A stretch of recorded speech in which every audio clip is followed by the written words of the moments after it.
How's it going, everyone? Looking at another top 30 visit for the Packers. So in this one, we're looking at linebacker Tyron Hopper out of Missouri. So Missouri comes in on the consensus draft board at the 10th best ranked linebacker in this year's draft and at 162nd overall out of all the players. He's currently projected to be a day 3 pick. But for Tyron Hopper, his RAS score comes in at a 7.38, has a height of 6'1", and a weight of 231 pounds, had a vertical jump of 36 inches and a broad jump of 10 feet and 4 inches. His 40-yard dash time was a 4.68, which kind of puts him right in the middle, and will put him at 12th best for 40-yard times out of all the linebackers.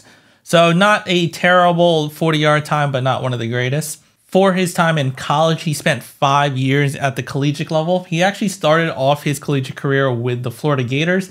And for the first 3 years, that's where he was. And then in the last 2 years, he entered the transfer portal and went to Missouri. So in 2019, he played 2 games and had 2 tackles and a half a tackle for loss. And that was it. Didn't really play too many games. In 2020, got more playing time, played 6 games, had 13 total tackles, 1 tackle for loss, and half a sack. Then in his third year, his final year at Florida, played in 13 games, had 62 total tackles, 8 tackles for loss, and 2.5 sacks, 2 pass defended, and 1 forced fumble. Transferred over to Missouri and played in 13 games, had 77 total tackles, 13.5 tackles for loss, 2.5 sacks, 1 pick, 4 pass defended, and 1 forced fumble. Then in his final year, had 10 games played, had 55 total tackles, 6 tackles for loss, 3 sacks, and 3 pass defended. Now, it's also worthy to note in his 2023 season, he played 10 games, as I said, because he missed 3 games due to a sprained ankle. Over on the PFF side, for his PFF grades, 2019, we're pretty much going to disregard that season since he only played 3 total snaps. So in 2020, played 75 total snaps, had a defensive grade of 47.6, 40.4 run defense grade, 61.7 tackling grade, 82.4 pass rush grade, and a 49.7 coverage grade, but didn't really see significant snaps in that season. But in 2021, he played 471 total snaps, had a defensive grade of 60.9, a run defense grade of 60, tackling grade of 69.3, pass rush grade of 77.1, and a coverage grade of 55.8.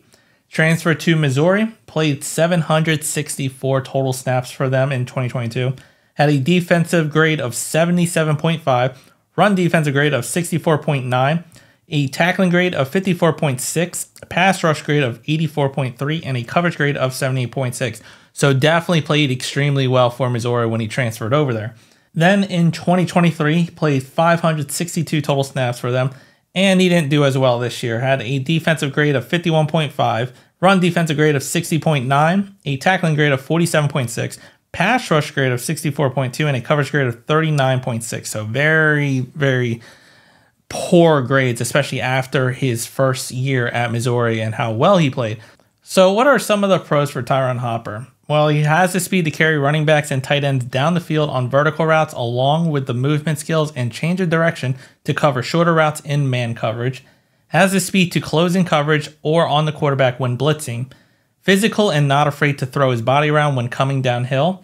Has a decent rip move to defeat blocks against the run or when rushing the passer. And impressive speed gives him good sideline to sideline range as a run defender and allows him to make chase down tackles. Now, as for some of the cons for him, he's wiry. He needs to add size and strength to take on blocks and hold his ground against offensive linemen in the running game. He lacks the strength to get reroutes when he gets his hands on tight ends, struggles to stay in phase when tight ends get physical at the top of the route.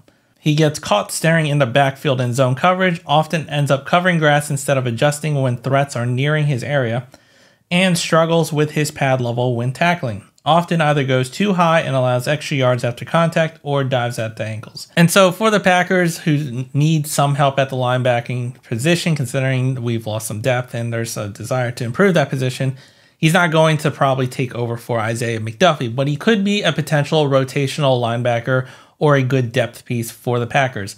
And also because he has a really good attitude. He's willing to do anything to get better every day.